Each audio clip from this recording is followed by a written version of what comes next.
Surprisingly, Pakistani craftsmen can apply the mortise and tenon woodworking technique to axle shaft repairs. It's like taking a carpenter's skill and leaving them nothing to do. Yet, even a torn rear axle shaft can be restored for regular use within the rear axle through a series of seemingly magical steps.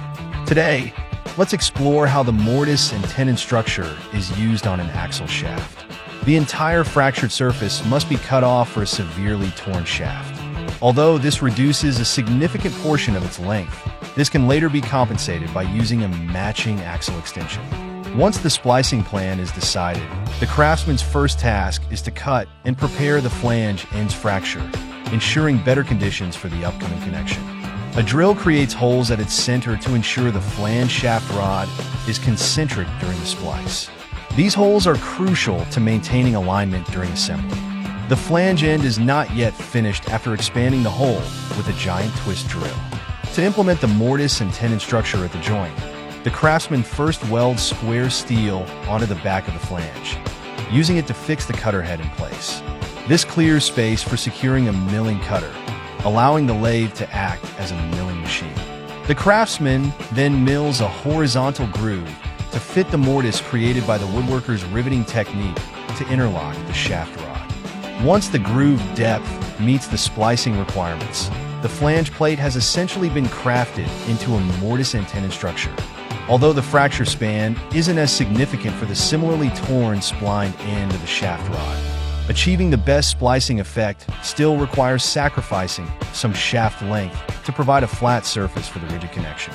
Although the repair shop lacks a dedicated cutting tool, the craftsman skillfully uses a threading tool, completing the entire process fluidly and without a hitch. Since the cut-in surface is tapered, the craftsman must modify it into a flat surface. After confirming the accuracy, they use a marker to draw taper lines on the shaft side, preparing for a V-shaped step joint. Once the V-shaped interface is cut to the correct angle, the craftsman selects a rusty round steel bar to extend the missing part of the shaft rod.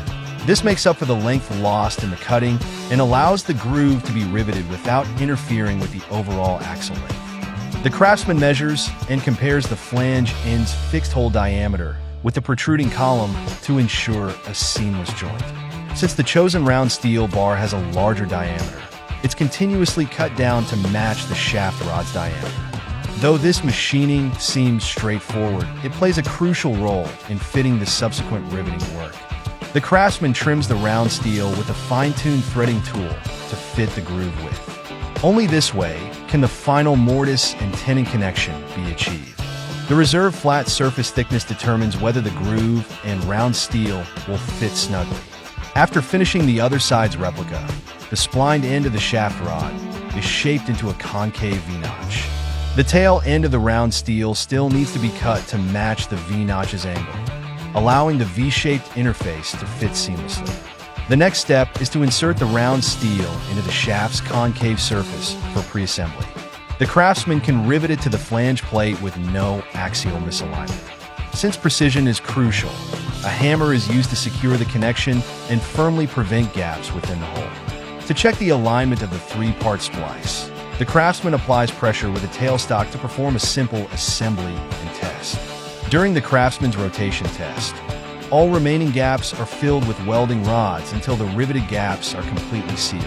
However, welding often leaves raised scars, so the protruding parts are trimmed down with a lathe cutter to match the surrounding shaft diameter. This restores the axle shaft's original diameter and enhances its overall appearance. The riveted axle shaft is now ready for regular use. What do you think of the Pakistani craftsman's skill?